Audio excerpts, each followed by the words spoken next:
October 1986 Chennai.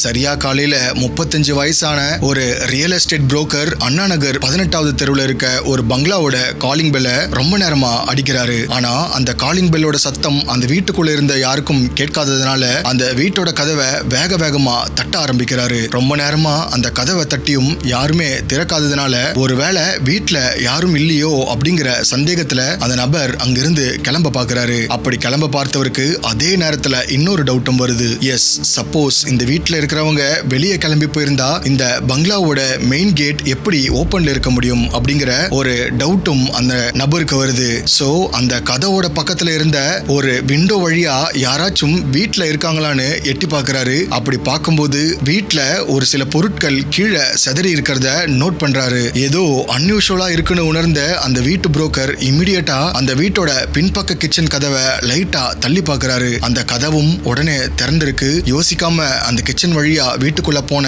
அந்த real estate புரோக்கருக்கு அடுத்த 5 செகண்ட்ல கொடலை புரட்டுற அளவுக்கு ஒரு வித கவுச்சு மாதிரியான ஸ்ட்ரேஞ்சான ஸ்மெல் அடிச்சிருக்கு. மூக்க பொத்திக்கிட்டு அந்த வீட்டோட வராண்டா வழியா போன அந்த நபர் ஒவ்வொரு ரூமையும் கவனிக்க ஆரம்பிக்கிறாரு. அந்த ரியல் எஸ்டேட் புரோக்கர் ஒரு வியர்டான விஷயத்தையும் நோட் பண்றாரு. அட்வொகேட்ஸ் அந்த வீட்டுல இருந்த ரூம்ல வராண்டாலன்னு எல்லா இடத்துலயும் பொருட்கள் தரையில சிதறி இருக்கிறத கவனிக்கிறாரு. அட் த சேம் டைம் அந்த கவுச்சு வாடையோட ஸ்மெல் ரொம்ப ஹெவியா இருந்ததுனால அவரால் அந்த வீட்டுக்குள்ள ரொம்ப நேரம் இருக்க முடியாம வெளியே ஓடி வராரு. வேக வேகமா ஓடி வந்தவருக்கு வெளியே வந்த கொஞ்ச நேரத்துல வீட்டுக்குள்ள ஏதோ அப்நார்மலான ஒரு விஷயம் நடந்திருக்கு அப்படிங்கறத ரியலைஸ் பண்றாரு. இத பத்தி அந்த ஜூரிஸ்டிக்ஷன்ல வர அண்ணா நகர் போலீஸ் ஸ்டேஷனுக்கு தகவல் கொடுக்கிறாரு. அடுத்த 10 நிமிஷத்துல அங்க வந்த அண்ணா நகர் போலீஸ் டீம் அந்த வீட்டுக்குள்ள ஃபோர்ஸ் என்ட்ரி கொடுக்கறாங்க. அப்படி என்ட்ரி கொடுத்த அண்ணா நகர் போலீஸுக்கு ஒரு மிகப்பெரிய அதிர்ச்சி காத்துட்டு இருந்தது. எஸ் அட்வொகேட்ஸ், அந்த வீட்டோட பாத்ரூம்ல 2 பெண்கள் சிதைக்கப்பட்டு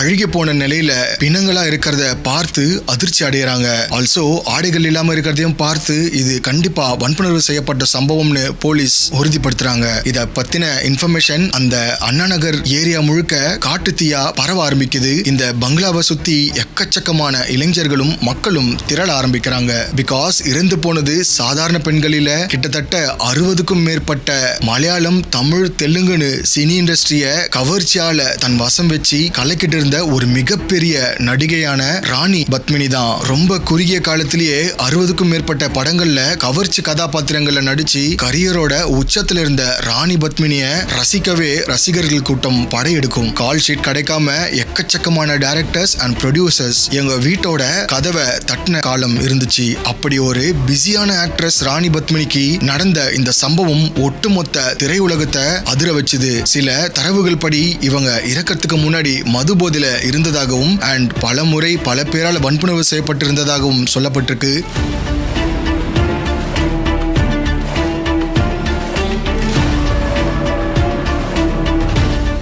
கவர்ச்சிக்கு இலக்கணமா இருந்த சில்க் ஸ்மிதாக்கு கோடிக்கணக்கான ரசிகர்கள் இருந்தும் அவங்களுக்கு ஆறுதல் சொல்ல ஒருத்தரும் இல்லைன்றதுதான் கசப்பான உண்மை. அவங்க மரணம் இன்னைக்கு வரைக்கும் முழு விடை தெரியாம ஒரு புதிராதான் பார்க்கப்படுது. இது போல சில்க் ஸ்மிதால ஆரம்பிச்ச இந்த சாபம் வரிசையா நடிகை பிரத்யூஷா, திவ்யா பாரதி, விஜய் சித்ரான்னு இன்னும் தொடர்ந்துட்டே தான் இருக்கு. இப்படி சென்னை அண்ணா நகர் வீட்டுல மர்மமான முறையில இவங்களை சிதைக்கப்பட்ட இந்த சம்பவம் பட்டி தொட்டியெல்லாம் பரபரப்பா பேசப்பட்டுச்சு. இதுல அருவருப்பான இன்னொரு விஷயம், இப்படி இருக்க கோலத்திலையும் அவங்களோட உடலை பார்க்க ஆசைப்பட்ட கூட்டம் ஏராளம்னு சொல்லப்படுது. சம்பவம் நடந்த அன்னைக்கு ராணி பத்மினிக்கு என்ன நடந்துச்சுன்னு தெரிய வரும்போது உங்க ஈர கொலைய நடுங்கி போக வாய்ப்பு இருக்கு. பிகாஸ் கழுத்துக்கு கீழே உங்களுக்கு புரியும்னு நம்புறேன், அந்த ஏரியால மட்டும் 17 முறை சிதைக்கப்பட்டிருக்கு. இப்படி இவ்வளவு வன்மத்தோட பண்ணது யாரு? அன்னைக்கு நைட் அவங்களுக்கு என்ன நடந்துச்சு? இந்த வீடியோவை பார்க்குற 35 வயசுக்கு மேல இருக்க ஆண்கள் அண்ட் பெண்களுக்கு நிச்சயம் அவங்களுக்கு நடந்த விஷயம் ஞாபகத்துக்கு இருக்கும். ஆனா அன்னைக்கு மீடியால வெளிவராத அங்க நடந்த ஒவ்வொரு நிமிஷமும் அன்னோன் வெர்ஷனா, அதாவது நியூஸ் பேப்பர்ல மறைக்கப்பட்ட மிக முக்கியமான தகவல் இந்த வீடியோல நம்ம பார்க்க போறோம். இப்படி 1986ல தொடர்ந்து ரேடியோ, நியூஸ் பேப்பர் அண்ட் டிவின்னு டாப் ஹெட்லைன்ஸா வந்து கவர்ச்சி நடிகை ராணி பத்மினியோட கேஸை தான் இன்னைக்கு வீடியோல நம்ம பார்க்க போறோம். நீங்க இந்த வீடியோவை இது வரைக்கும் லைக் பண்ணாம பார்த்துட்டு இருக்கீங்கன்னா இந்த வீடியோவுக்கு ஒரு லைக் கொடுத்துட்டு உடனே சப்ஸ்கிரைப் பண்ணிக்கோங்க. நீங்க பார்த்துட்டு இருக்கிறது ஆனந்த் ஆர்கேவ் யூடியூப் சேனல். நான் உங்க ஆனந்த்.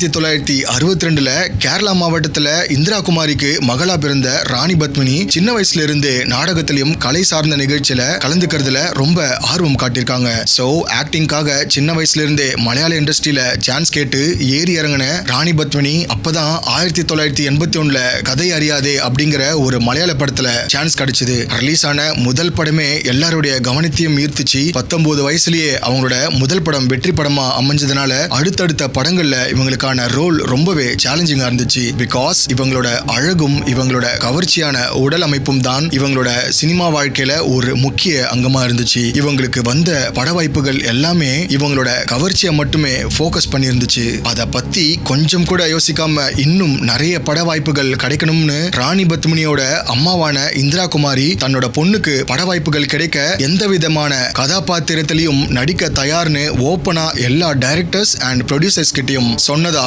ஒரு நியூஸ் இன்னும் இருக்கு. இதனால 1981 இருந்து 1986 மொத்தம் 61 படங்களை நடிச்சு முடிச்சிருக்காங்க. ஒரு கட்டத்துல இவங்களோட கால் ஷீட் கிடைக்காம அவ்வளவு பிஸியா இருந்த ராணி பத்மினி மலையாள இண்டஸ்ட்ரியில இவங்களோட ஒரு பாடலோ இல்லனா ஒரு சீனோ இருந்தாலே அந்த படம் சூப்பர் ஹிட் அப்படிங்கிற ஒரு ட்ரெண்டும் இருந்துச்சு. கரியரோட உச்சத்துல கொடி கட்டி பறந்துட்டு இருந்த இவங்க சினிமா இண்டஸ்ட்ரியில இருந்து கொஞ்சம் ஓய்வு எடுக்கிறதுக்காக அவங்க அம்மா இந்திரா குமாரி கூட சென்னை அண்ணா நகர்ல இருக்க ஒரு பங்களாவை விலைக்கு வாங்கி குடியேறாங்க. ராணி பத்மினி ஒரு கவர்ச்சி நடிகைனால ஒரு சில பேர் இவங்க கிட்ட தப்பான கண்ணோட்டத்துல அப்ரோச் பண்ணதாகவும் வரலாறு இருக்கு. தன்னோட அழகுலையும் நடிப்புலையும் இளைஞர்களோட நெஞ்ச வசியப்படுத்தின ராணி பத்மினி ஆடம்பர வாழ்க்கைக்கு ஆசைப்பட்டு இன்னொரு ப்ராப்பர்ட்டிய இதே ஏரியால வாங்க முடிவு பண்றாங்க. இதனால அங்க இருக்க ஹவுஸ் புரோக்கர்ஸ் கிட்ட பேச ஆரம்பிக்கிறாங்க. பட் வந்த ஹவுஸ் புரோக்கர்ஸ் எல்லாருமே பேசுறது ராணி பத்மினி அப்படிங்கறத தெரிஞ்ச உடனே அவங்கள நேர்ல வந்து ரசிக்கவும் அவங்க கூட போட்டோ எடுக்கிறதுக்காக மட்டும்தான் வந்தாங்களே தவிர அவங்களுக்கான வேலையை முடிச்சு கொடுக்கல. பட் இப்படியே ஒவ்வொரு ரியல் எஸ்டேட் புரோக்கர்ஸா பார்த்துட்டு இருந்த அந்த நேரத்துல தான் ஒரு ரியல் எஸ்டேட் புரோக்கர் அவங்களுக்கு அறிமுகமாகறாங்க. தன்னோட தேவையை பத்தி அந்த ரியல் எஸ்டேட் புரோக்கர் கிட்ட சொன்ன ராணி பத்மினி ஃபைனலா ஒரு ப்ராப்பர்ட்டியை பேசி முடிக்கிறாங்க. பட் அதுக்கான ஃபைனல் அமௌண்ட் ஃபிக்ஸ் ஆகாததுனால அந்த ரியல் எஸ்டேட் புரோக்கர் கிட்ட அதை ஃபைனல் பண்ணிட்டு வீட்டுக்கு டைரக்டா வர சொல்லியிருக்காங்க. இந்த தகவல் வெளியே கசிய ஆரம்பிச்ச உடனே இந்த வளர்ச்சிக்கு இவங்களோட அட்ஜஸ்ட்மெண்ட் தான் காரணம் அப்படின்னும் இண்டஸ்ட்ரியில பரபரப்பா பேசப்பட்டுச்சு. ராணி பத்மினி பத்தின கிசு ஒவ்வொரு வார இதழ்கள்லயும் செய்தித்தாள்லயும் வர்றத படிக்கிறதுக்கு இலசுல இருந்து பெருசு வரைக்கும் முந்தி அடிச்சுக்கிட்டு அந்த கிசுவை படிச்சு தெரிஞ்சுப்பாங்க. நடிப்புல ஆழமான கவனம் செலுத்தின ராணி பத்மினி கல்யாணத்தை பத்தி கொஞ்சம் கூட யோசிக்கல. ஆல்சோ அவங்களோட வயசு அண்ட் அவங்களோட உடல் அமைப்பு இவங்கள சுத்தி இருந்தவங்களோட கண்ணுக்கு இவங்களை அடைய ஆசைப்பட்டு கல்யாணம் பண்ணிக்க பெரிய பெரிய தொழிலதிபர்கள் திரையுலகினர்னு வரிசையா கியூல நிக்க ஆரம்பிச்சாங்க. அதுல கொஞ்சம் கூட கவனம் செலுத்தாம அவங்களோட கரியர்ல மட்டுமே முன்னோக்கி போயிட்டு இருந்த ராணி பத்மினிக்கு அன்னைக்கு டே என்ன ஆச்சு அப்படிங்கறத இப்ப பார்க்கலாம். சம்பவம் நடந்த அன்னைக்கு, அதாவது அக்டோபர் 19, 1986 மத்தியானம் டைம்ல அந்த ஹவுஸ் புரோக்கர் இந்த சம்பவத்தை அண்ணா நகர் போலீஸுக்கு இன்ஃபார்ம் பண்றாரு. இன்ஃபார்ம் பண்ண 10 நிமிஷத்துல அங்க வந்த அண்ணா நகர் போலீஸ் ஆபீசர்ஸ் பிணத்தை ரெக்கவர் பண்ணி பக்கத்துல இருந்த ஜிஹெச்சுக்கு அனுப்பி வைக்கிறாங்க. ஆம்புலன்ஸுக்கு கால் பண்றாங்க. பட் அன்பார்ச்சுனேட்லி அங்க வந்த ஆம்புலன்ஸ் டிரைவர் அந்த பிணங்கள் இருக்க கண்டிஷனை பார்த்து இத என்னோட ஆம்புலன்ஸ்ல நான் ஏத்த மாட்டேன் அப்படின்னு திட்டவட்டமா மறுத்திருக்காரு. பிகாஸ் அந்த அளவுக்கு அந்த பிணங்கள் டீகம்போஸ் ஆகி இருந்துச்சு. இத வெளியே கொண்டு போக முடியாது அப்படிங்கறத உணர்ந்த போலீஸ் ஆபீசர்ஸ் டாக்டர்ஸ் ஜிஹெச்ல இருந்து இவங்களோட பங்களாக்கு வர வச்சு அந்த பாத்ரூம்லயே இவங்களுக்கான அட்டாப்சியை நடத்துறாங்க. இவங்களை அட்டாப்சி பண்ண டாக்டர்ஸ் 2 முக்கியமான விஷயத்தை அட்டாப்சி ரிப்போர்ட்ல மென்ஷன் பண்ணிருக்காங்க.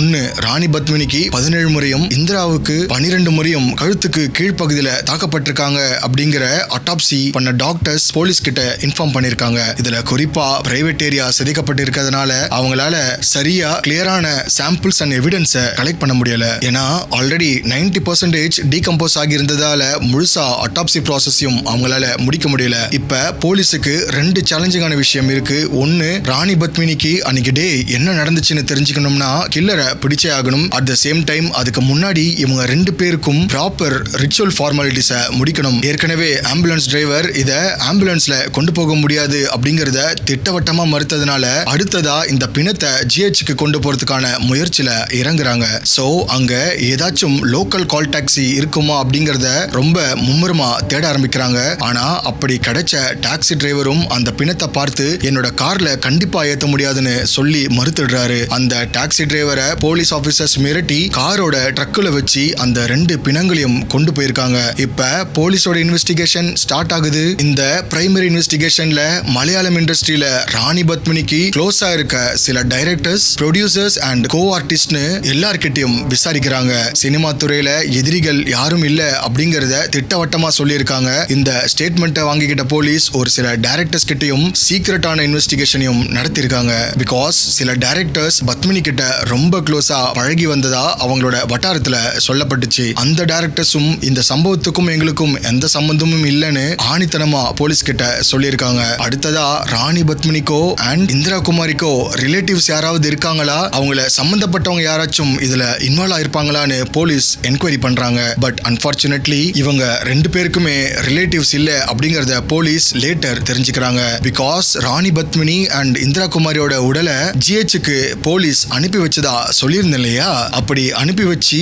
10 நாட்கள் ஆகியும் இவங்களோட ரிலேட்டிவ்ஸ் அப்படிங்கிற பெயர்ல யாருமே வரலன்னு போலீஸுக்கு தெரிய வரும்போது மிகப்பெரிய அதிர்ச்சி அடைகிறாங்க. ராணி பத்மினி இறந்து போன அன்னைக்கு ஃபாரன்சிக் டீம் வீட்டை ஐசோலேட் பண்ணி இன்ச் பை இன்ச் அங்க இருந்த ஃபிங்கர் பிரிண்ட் சாம்பிள்ஸ் அண்ட் எவிடன்ஸை ரெக்கார்ட் பண்றாங்க. அந்த பங்களால இருந்த ஒவ்வொரு ரூம்லயும் திங்ஸ் செதறி இருக்கிறத பார்த்து மோட்டிவ் ஆஃப் த கிரைம் கண்டிப்பா இதை கொள்ளடிக்க வந்தவங்க தான் யாரோ இந்த சம்பவத்துல ஈடுபட்டு இருக்கணும் அப்படிங்கறதையும் அசியூம் பண்றாங்க. இமிடியேட்டா இதுக்கான தகவலை அண்ணா நகர் போலீஸ் ஸ்டேஷன்ல பாஸ் பண்ணி இந்த மாதிரி கிரைம்ஸ் அண்ட் வன்புணர்வுல ஈடுபடுற ஹிஸ்டரி ஷீட் அஃபெண்டர்ஸோட லிஸ்ட்டை ப்ரிப்பேர் பண்ண சொல்றாங்க. பட் அன்பார்ச்சுனேட்லி அதுல இருந்த யாருமே இந்த சம்பவத்துல ஈடுபடல அப்படிங்கிறது போலீஸ் கன்ஃபார்ம் பண்றாங்க. அப்ப இத யார் பண்ணிருப்பா, வெளி மாநிலத்திலிருந்து யாராவது வந்திருப்பாங்களா அப்படிங்கிற ரீசெண்ட் டிராவல் ஹிஸ்டரிஸையும் செக் பண்ண போலீஸ் தலை சுத்தி போறாங்க. இவ்வளவு வன்மத்தோட இவங்களை யார் இப்படி பண்ணான்னு தெரிஞ்சுக்கிறதுக்கு போலீஸ் ரொம்பவே தீவிரம் காட்டுறாங்க. அட் தி சேம் டைம் இது ஒரு ஹை ப்ரொஃபைலான கேஸ் அப்படிங்கறதால இந்த கேஸை பத்தின இன்ஃபர்மேஷனை கொடுத்த ஹவுஸ் புரோக்கரை அந்த வீட்டுக்கு வர வைக்கிறாங்க. பிகாஸ் ஜெனரலா ஒரு கிரைம் சீன் நடந்திருக்குன்னா அந்த கிரைம் சீன் எப்படி நடந்துச்சு அப்படிங்கறதையும் அந்த கிரைம் சீனை ஸ்பாட் பண்ணவங்களும் போலீஸ் கிட்ட நடிச்சு காட்டி ரெக்கார்ட் பண்ணுவாங்க. சோ அந்த ரியல் எஸ்டேட் புரோக்கரை அந்த பங்களாக்கு வர வச்சு நீங்க எப்ப உள்ள வந்தீங்க, எப்படி உள்ள வந்தீங்க அண்ட் முதல்ல என்ன பண்ணீங்க, இந்த வீட்டுக்குள்ள எப்படி என்டர் ஆனீங்க அப்படிங்கறத எங்களுக்கு 1 by 1 நடிச்சு காட்டுங்க அப்படின்னு போலீஸ் கேட்கும்போது அந்த ஆபீசர்ஸ் ஒரு மிகப்பெரிய விஷயத்தை நோட் பண்றாங்க. அந்த ஒரு விஷயம் தான் இந்த கேஸை போலீஸுக்கு வேற ஒரு கோணத்துல பார்க்க வச்சுது. அட்வொகேட்ஸ் அந்த கிரைம் சீனை ஒவ்வொரு இடமா நடிச்சு காட்டிட்டு இருந்த அந்த ஹவுஸ் புரோக்கர் அந்த வீட்டோட விண்டோ பக்கத்துல போறாரு. அப்ப அந்த இடத்துல ஒரு கார் ஷெட் இருந்திருக்கு. ஆனா அந்த கார் ஷெட்ல ராணி பத்மினி ஷூட்டிங்க்கு யூஸ் பண்ற நிசான் மாடல் கார் காணாம போனதை போலீஸ் கவனிக்கிறாங்க. அப்பதான் ஒரு விஷயம் போலீஸுக்கு புரிய வருது. இந்த காரை ஈஸியா ஆக்சஸ் பண்ணக்கூடிய யாரோ ஒருத்தர் தான் இந்த சம்பவத்துல ஈடுபட்டிருக்கணும்னு. பிகாஸ் இந்த கொலையில ஈடுபட்ட நபருக்கு இந்த காரோட சாவி கிடைக்க கண்டிப்பா வாய்ப்பு இல்ல. கொள்ளை அடிக்கிறவன் பணம் அண்ட் நகை மேலதான் அவனோட முழு கவனமும் இருக்கும். அவன் கார் எடுத்துட்டு போக வாய்ப்பு இல்லைன்னு நம்புறாங்க. சோ இந்த கீயை ஹேண்டில் பண்ற ஒருத்தன் தான் இந்த சம்பவத்துல ஈடுபட்டு இருக்கணும்னு போலீஸ் சஸ்பெக்ட் பண்றாங்க. அந்த நேரத்துல தான் ராணி பத்மினி கடைசியா நடிச்சிட்டு இருந்த அந்த படத்தோட செட்டுக்கு போலீஸ் ஆபீசர்ஸ் போறாங்க. ராணி பத்மினிய கார்ல யார் ஷூட்டிங்க்கு கூட்டிட்டு வருவா அப்படின்னும், அப்படி கூட்டிட்டு வரவங்க ஒரே ஆளா இல்ல வெவ்வேறு ஆளா அப்படிங்கறதையும் கேக்குறாங்க. அப்ப அந்த டைம்ல அந்த படத்துல ஒர்க் பண்ணிட்டு இருந்த சில பேர் மேடம் ரொட்டீனா ஒரே கார்ல தான் வருவாங்க, அதுவும் ஒரே நபர் தான் கூட்டிட்டு வருவாரு. மோஸ்ட்லி மேடம் தனியா வருவாங்க, சம்டைம்ஸ் அவங்க அம்மா இந்திரா குமாரியும் கூட வருவாங்க அப்படிங்கறத அந்த ஷூட்டிங் ஸ்பாட்ல இருந்த சில பேர் கன்ஃபார்ம் பண்ணிருக்காங்க. இந்த டீடைல்ஸ் வாங்கின போலீஸ் இந்த நபரை பத்தின வேற ஏதாச்சும் இன்ஃபர்மேஷனோ அல்லது அவனோட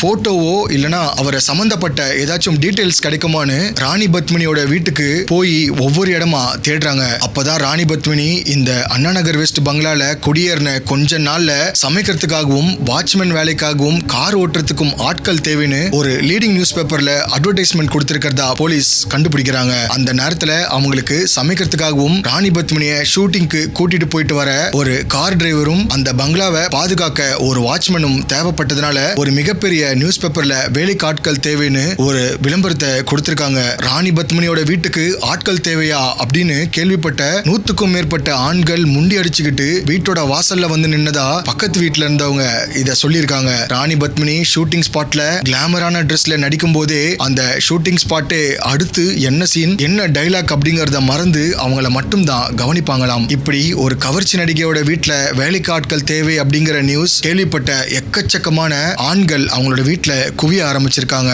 பட் அன்பார்ச்சுனேட்லி அவங்களுக்கு 3 பேர் தான் தேவைப்பட்டுச்சு. சோ இந்த வேலைக்காக ஜபராஜ் அப்படிங்கிறவரு கார் டிரைவராகவும், லட்சுமி நரசிம்மன்றவரு வாட்ச்மேனாகவும், கணேசன் அப்படிங்கிறவரு அந்த வீட்டுல சமைக்கிறதுக்காகவும் வேலைக்கு சேர்றாங்க. அட்வொகேட்ஸ் இப்ப இந்த அட்வர்டைஸ்மெண்ட்டை கொடுத்து ஒரு கார் டிரைவரை அப்பாயிண்ட் பண்ணியிருக்காங்கன்னா கண்டிப்பா இவங்களோட வீட்டுக்கு தேவையான சமையல்காரனும் அண்ட் வாட்ச்மேனும் இருந்திருக்கணும் இல்லையா? இந்த ஆங்கிள் யோசிச்ச போலீஸ் நேரா அந்த வீட்டோட கிச்சனுக்கு போறாங்க. அந்த கிச்சன்ல சமைக்கப்பட்ட பாத்திரங்கள் அப்படியே கழுவாம இருந்திருக்கு. ஆல்சோ அந்த கிச்சனோட பின்பக்க கதவுக்கு கீழே 5 பால் பாக்கெட் இருக்கிறதையும் போலீஸ் இந்த கேஸ்ல முக்கியமான எவிடன்ஸா சேர்த்திருக்காங்க. சோ இந்த பால் பாக்கெட் அண்ட் கழுவாத பாத்திரங்களை கணக்கிடும் போது வேலையாட்கள் யாருமே குறைஞ்சது 3-4 நாட்கள் வரல அப்படிங்கறத ரொம்ப ஸ்ட்ராங்கா பிலீவ் பண்றாங்க. அப்ப இந்த கேஸ்ல இன்வால்வ் ஆனது வெளியில இருந்து யாரும் வரல, இந்த வீட்டுல வேலை செஞ்ச ஆட்கள் தான் அப்படின்னு முடிவு பண்றாங்க. இந்த வீட்டுல வேலை செஞ்ச வாட்ச்மேன் அண்ட் சமையல்காரங்களை பத்தின இன்ஃபர்மேஷன் அக்கம் பக்கத்திலையும் நியூஸ் பேப்பர்லயும் விளம்பரம் கொடுத்து தேட ஆரம்பிச்சாங்க. அப்படி இருந்த நேரத்துல தான் இந்த நிசான் காரோட ரெஜிஸ்ட்ரேஷன் நம்பரை போலீஸ் அவங்களோட வாக்கி டாக்கில தொடர்ந்து மத்த லோக்கல் ஸ்டேஷனுக்கு தெரியப்படுத்திட்டே இருந்தாங்க. அப்பதான் எதிர்பாராத விதமா போலீஸோட செக்கிங்ல இந்த கார் ஓட்டிட்டு வந்த ஜபராஜ் அப்படிங்கிறவன் போலீஸ் கிட்ட சிக்கிறான். இமிடியேட்டா அவனை லாக் பண்ணி போலீஸ் ஸ்டேஷனுக்கு கூட்டிட்டு வராங்க.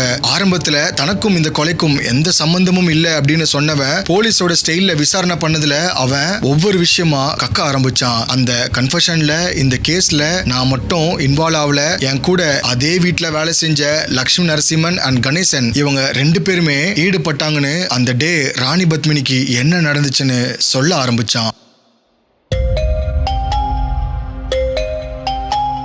ராணி பத்மினியோட கார் ஓட்டுறதுக்காக டிரைவர் தேவை அப்படிங்கிற அட்வர்டைஸ்மெண்ட்டை நான் நியூஸ் பேப்பர்ல பார்த்த உடனே ரொம்பவே உணர்ச்சிகரமா சந்தோஷப்பட்டேன். பிகாஸ் எனக்கு ராணி பத்மினியை அவ்வளவு பிடிக்கும். என்னோட வீட்டுல அவங்களோட போட்டோஸை கட் பண்ணி வச்சு அவங்களோட படங்களை தொடர்ந்து பார்த்துட்டே வந்திருக்கேன். எனக்கு அவங்கள ரொம்ப பிடிக்கும். அந்த அட்வர்டைஸ்மெண்ட்டை பார்த்த உடனே இந்த வாய்ப்பை நான் மிஸ் பண்ணிடவே கூடாதுன்றதுக்காக முயற்சி பண்ணி அவங்களோட போட்டோஸை கட் பண்ணி வச்சிருந்த அந்த பேப்பர் கட் அண்ட் நான் எவ்வளவு பெரிய ஃபேன்ன்றத அவங்க கிட்ட சொல்லி வேலைக்கு சேர்ந்த நாள்ல இருந்து ஒவ்வொரு நாளும் அவங்கள வீட்டுல பாக்குற அந்த சந்தோஷமும், அவங்க கிட்ட நெருங்கி பழகிற பாக்கியம் அண்ட் வெளியில கூட்டிட்டு போறது, வீட்டுக்கு கூட்டிட்டு வரதுன்னு நிறைய சான்சஸ் கிடைக்கும். அண்ட் எனக்குள்ள கண்ட்ரோலே பண்ண முடியாத நிறைய எமோஷனும் கிரியேட் ஆகும். அவங்க பார்க்க கொஞ்சம் கிளாமரா இருப்பாங்க, அட் த சேம் டைம் அழகாவும் இருப்பாங்க. அதனால அவங்க மேல எனக்கு ஒரு வித ஈர்ப்பும் ஏற்பட்டுச்சு. அவங்க ஏதாச்சும் படத்துல கிளாமரா நடிச்சிருந்தா அந்த படத்தை திருப்பி போட்டு பார்ப்பேன். அவங்கள நான் வெளியே கூட்டிட்டு போகும்போது அவங்கள அப்படிதான் பார்க்கவும் தோணும். அப்பதான் ஒரு நாள் ராணி பத்மினி ஷூட்டிங் முடிச்சிட்டு என்னோட கார்ல அரகுர துணியோட வரும்போது அவங்கள தகாத முறையில பார்த்தேன். இத கூட இருந்த ராணி பத்மினியோட அம்மா இந்திரா குமாரி கவனிச்சு என்ன எல்லாரும் முன்னாடியும் அடிச்சு அசிங்கப்படுத்திட்டாங்க. ஒரு கட்டத்துல வேலையை விட்டும் தூக்கறதுக்கு விளம்பரம் கொடுக்க ஆரம்பிச்சாங்க. அந்த நேரத்துல தான் ராணி பத்மினி கார்ல வரும்போது அவங்க ஒரு ப்ராப்பர்ட்டி வாங்குறத பத்தி ஒரு ரியல் எஸ்டேட் புரோக்கர் கிட்ட பேசிட்டு வந்ததை நான் கவனிச்சேன்.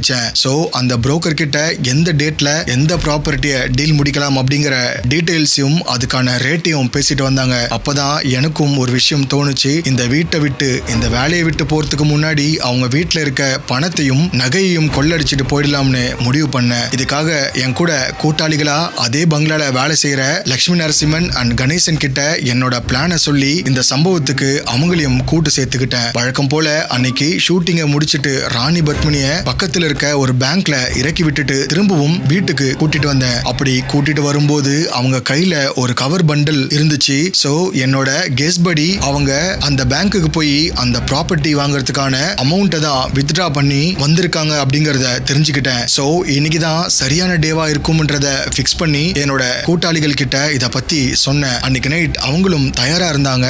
எல்லாருக்கும் ஒவ்வொரு கத்தியும் வாங்கி கொடுத்தேன். சம்பவம் நடந்த அன்னைக்கு டே நான் கிச்சன்ல மறைஞ்சிருந்து அவங்க யூசுவல் கேஷுவலா வச்சிருக்க லாக்கரை நெருங்கறதுக்காக கொஞ்சம் கொஞ்சமா முயற்சி பண்ணிட்டு இருந்தேன். அப்ப இந்திரா குமாரி அண்ட் ராணி பத்மினி 2 பேரும் பயங்கரமா பெட்ரூம்ல குடிச்சிட்டு இருந்தாங்க. இந்திரா குமாரி அவங்களோட முதல் மாடியில இருந்து கீழே இறங்கி கிச்சனுக்கு சாப்பிட வரும்போது மறைஞ்சிருந்தேன்னா இந்திரா குமாரிய சம்பவம் பண்ணிட்டேன். இந்திரா குமாரியோட சத்தத்தை கேட்டு கீழே ஓடி வந்த ராணி பத்மினிய பார்த்த உடனே அவங்கள சம்பவம் பண்ண தோணல. இந்த வாய்ப்பை தவற விட்டுறவே கூடாது அப்படிங்கிற எண்ணம் எனக்குள்ள தோணுச்சு. அப்பதான் என்னோட கூட்டாளிகள் 2 பேருக்கும் அவங்க மேல இருந்த அந்த மோகமும் எனக்கு தெரிய வந்துச்சு. இந்த சான்ஸை மிஸ் பண்ணிடவே கூடாதுன்னு நாங்க 3 பேரும் இந்திரா குமாரி கண்ணு முன்னாடியே ராணி பத்மினிக்கு புருஷனா இருந்தோம்னு அருவருப்பா சொல்லி முடிச்சான். இதுக்கப்புறம் இது யாருக்கும் கிடைக்க கூடாதுன்னு கடைசியா 17 முறை கழுத்துக்கு கீழே உங்களுக்கு புரியும்னு நம்புறேன். அந்த இடத்துல சதிச்சதா நிறைய news papers and articles report பண்ணிருக்காங்க. சம்பவம் இடத்திலேயே சிதைஞ்சு போன 2 பேரையும் அதே பாத்ரூம்ல விட்டுட்டு வீட்டுல இருந்த எல்லா நகை அண்ட் ப்ராப்பர்ட்டிய வாங்க வச்சிருந்த பணத்தை அங்கேயே பங்கு போட்டுக்கிட்டு தப்பிச்சு வந்துட்டோம்னு அவன் கன்ஃபெஷனை சொல்லி முடிக்கிறான். இந்த கன்ஃபெஷனை கேட்டு போலீஸ் இப்படி ஒரு விஷயத்த நீங்க பண்ணிட்டு இவ்வளவு துணிச்சலா கிளம்பி இருக்கீங்களே, நீங்க போலீஸ்ல மாட்டிக்க மாட்டீங்களா அப்படின்னு கேட்டிருக்காங்க. அதுக்கு அவன் சொன்னது, எங்களுக்கு அவங்க மேல இருந்த அந்த உணர்ச்சி தான் எங்களை அந்த நிலைமைக்கு கொண்டு போச்சு. எங்களோட இன்டென்ஷன் அந்த வீட்டுல இருந்த பணத்தை கொள்ளடிச்சிட்டு அங்கிருந்து தப்பிச்சு போறது மட்டும்தான். பட் அவங்களோட அந்த உடல் அமைப்பையும் அன்னைக்கு உடுத்திருந்த உடையும் உணர்ச்சிகளை தூண்டுச்சுன்னு நிறைய நியூஸ் ஆர்டிகல்ஸ்ல இவன் கன்ஃபெஷன்ல சொன்னதா ரிப்போர்ட் பண்ணப்பட்டிருக்கு. இந்த நியூஸ் பயங்கரமான அதிர்வலைகளை ஏற்படுத்தி தனியா இருக்க ஒரு பெண்ணுக்கு பாதுகாப்பு இல்லையா அப்படிங்கிற ஒரு கேள்வியும் சினிமா துறையிலிருந்து எழ ஆரம்பிச்சது. இந்த சம்பவத்தை எல்லா திரைத்துறையும் பயங்கரமா கண்டிச்சாங்க. மனித உயிர் இருக்க வரைக்கும் அந்த உடம்ப லட்சக்கணக்கில் பேரம் பேசப்பட்டுச்சு. ஆனா அது இருந்து சாதாரண ஒரு பிணமானதுக்கு அப்புறம் அதை சீண்டி பார்க்க கூட அவங்க நண்பர்களோ அவங்க ரிலேட்டிவ்ஸோ ஏன் அவங்கள அட்ஜஸ்ட்மெண்ட்டுக்கு கூப்பிட்ட பல பேர் இவங்கள சீண்டி பார்க்கல. இறுதியா கேட்பார் இல்லாம இருந்த இவங்களோட பிணங்களை அவங்க இண்டஸ்ட்ரியோட வழக்கத்துக்கு உட்பட்டு தகனம் செய்யப்பட்டுச்சு. இவங்களோட அபரிவிதமான அழகும் கவர்ச்சியும் இவங்களை எப்படி உச்சத்துக்கு கொண்டு போச்சோ அதே அழகும் கவர்ச்சியும் தான் இவங்களோட அழிவுக்கும் துணையா நின்று இருக்கு. இதுக்கான காரணம் பத்மினி கிடையாது. அவங்களோட உடலையும் உடையையும் தவறான கண்ணோட்டத்திலையும் தவறான பார்வையிலும் பார்த்த ஜபராஜ் தான். இந்த கேஸ்ல Anna Nagar west police officers ரொம்ப சூப்பரா இன்வெஸ்டிகேட் பண்ணி இந்த சம்பவத்தில் ஈடுபட்ட இந்த அக்யூஸ்ட குயிக்கா இன்வெஸ்டிகேட் பண்ணி அரெஸ்ட் பண்ணாங்க. இவனோட கன்ஃபெஷன் ஸ்டேட்மெண்ட், கிரைம் சீன்ல கிடைச்ச எவிடன்ஸ், அட்டாப்சி ரிப்போர்ட்னு எல்லாத்தையும் கலெக்ட் பண்ணி செங்கல்பட்டு நீதிமன்றத்துல இவங்களை ஆஜர்படுத்துறாங்க. முதல்ல இவங்களுக்கான தண்டனை டெத் சென்டென்ஸா கொடுக்கப்பட்டு அதுக்கப்புறம் இவங்களுக்கான மேல்முறையீட்டுல அது லைஃப் இம்ப்ரிசன்மெண்ட் ஆச்சு. அதுக்கப்புறமும் சில கண்டிஷன் ஸ்கீம் அடிப்படையில லட்சுமி நரசிம்மன் ரிலீஸ் ஆயிருக்கான் அண்ட் கணேசன் ஜெயில இருந்து தப்பிச்செடுத்ததா ஒரு நியூஸ் அந்த டைம்ல ஸ்ப்ரெட் ஆயிருந்துச்சு. அதுக்கப்புறம் அவனை பத்தின தகவல் எங்கேயுமே கிடைக்கல. ஆல்சோ ஜபராஜ் ஜெயில இந்த ட்ரையல் நடந்துட்டு இருக்கும் போதே உடல்நல குறைவால இறந்துட்டதா தகவல் வெளியாச்சு. அட்வொகேட்ஸ் சினி இண்டஸ்ட்ரியில இத மாதிரியான மர்டர்ஸ், மிஸ்ட்ரீஸ் அண்ட் அன்சால்வ்டு கேசஸ்னு எக்கச்சக்கமான கிரைம்ஸ் இன்னைக்கு தேதி வரைக்கும் நடந்துட்டு தான் இருக்கு. 1986 ஆரம்பிச்ச ராணி பத்மினியோட கேஸ் போல ஆக்டர்ஸ் சோபனாவோட சூசைட் கேஸ், சில்க் ஸ்மிதாவோட சூசைட், இப்ப ரீசெண்டா இறந்து போன சித்ராவோட இறப்பு வரைக்கும் பல ட்விஸ்ட் அண்ட் டர்ன்ஸ் அந்த கேஸ்ல நடந்துட்டு தான் இருக்கு. ராணி பத்மினி ஒரு மிகப்பெரிய கவர்ச்சி நடிகைன்றதுனால இதுக்கு முன்னாடி ஏதாவது பொலிட்டிஷியன்ஸ் யாராவது இன்வால்வ் ஆயிருக்காங்களா அப்படிங்கிற ஒரு கண்ணோட்டமும் மக்கள் கிட்ட இருந்துச்சு. பட் இதுல யதார்த்தமான ஒரு விஷயம் என்ன அப்படின்னா, அப்படி எந்த ஒரு பொலிட்டிஷியனும் எந்த ஒரு பொலிட்டிக்கல் பார்ட்டியும் இதுல இன்வால்வ் ஆகல. ஆடம்பரமான வாழ்க்கைக்கு ஆசைப்பட்டு சினிமா இண்டஸ்ட்ரியில போய் தன்னோட கவர்ச்சி திறமையை காமிச்சு உச்சக்கட்ட நடிகைகள்ல ஒருவரா இருந்த ராணி பத்மினியோட வாழ்க்கை ஆதரவே இல்லாம அந்த ஜிஹெச் ஹாஸ்பிட்டல்ல 10 நாட்களுக்கு மேலாகியும் அனாதையா இருந்ததுன்றதுதான் யதார்த்தம். இந்த ட்ரையல் நடக்கும்போது போலீஸ் இந்த 3 பேர் பத்தின பேக்ரவுண்ட் வெரிஃபிகேஷன் பண்ணும்போது ஒரு ஷாக்கிங்கான இன்ஃபர்மேஷனும் ஜபராஜ் பத்தி தெரிய வந்துச்சு. ஜபராஜ் மேல ஏற்கனவே robbery and theft case file ஆகி இருந்திருக்கு. ப்ராப்பர் பேக்ரவுண்ட் வெரிஃபிகேஷன் பண்ணாததுனாலையும் அவங்கள பத்தின ஐடென்டிட்டி ஸ்கிரீனிங் சரியா பண்ணாததுனாலையும் தான் இப்படி நடந்ததற்கான வாய்ப்பும் முக்கியமா இருந்திருக்கு. இறந்து கடந்த அந்த 2 பிணங்களையும் பார்த்த உடனே இறந்து போனது ஒன்னு ராணி பத்மினி, இன்னொன்னு அவங்க அம்மாவான இந்திரா குமாரி அப்படிங்கறத போலீஸ் பிரெடிக்ட் பண்ணிட்டாங்க. ஆல்சோ அந்த அட்டாப்சி பண்ண டாக்டர் கொடுத்த ஏஜ் வச்சு பார்க்கும்போது இது கன்ஃபார்ம்னு முடிவு பண்றாங்க. அட்வொகேட்ஸ், நீங்க இந்த கேஸை பத்தி என்ன நினைக்கிறீங்க? அவங்க சரியான பாதுகாப்பு இல்லாம அந்த வீட்டுல தனியா இருந்தது தவறா, இல்லனா ப்ராப்பர் ஸ்கிரீனிங் பண்ணாத ஆட்களை வேலைக்கு வச்சது தவறா? இதுல எது அப்படிங்கிற உங்க கருத்தை மறக்காம கீழே இருக்க கமெண்ட் பாக்ஸ் சொல்லுங்க. இந்த வீடியோவை இன்னுமே நீங்க லைக் பண்ணாம பார்த்துட்டு இருந்தீங்கன்னா உடனே லைக் பண்ணி என்ன மோட்டிவேட் பண்ணுங்க. இது போல crime, mystery, unsolved murders, horror இந்த டாபிக்ஸ்ல உங்களுக்கு வீடியோஸ் பிடிக்கும்னா உடனே என்னோட சேனலை சப்ஸ்கிரைப் பண்ணிக்கோங்க. என்னோட அட்வொகேட்ஸா இந்த சேனல்ல ஜாயின் பண்ணிக்கோங்க. நான் அட்வொகேட்ஸ் சொல்றது என்னோட வியூவர்ஸான உங்களை தான்.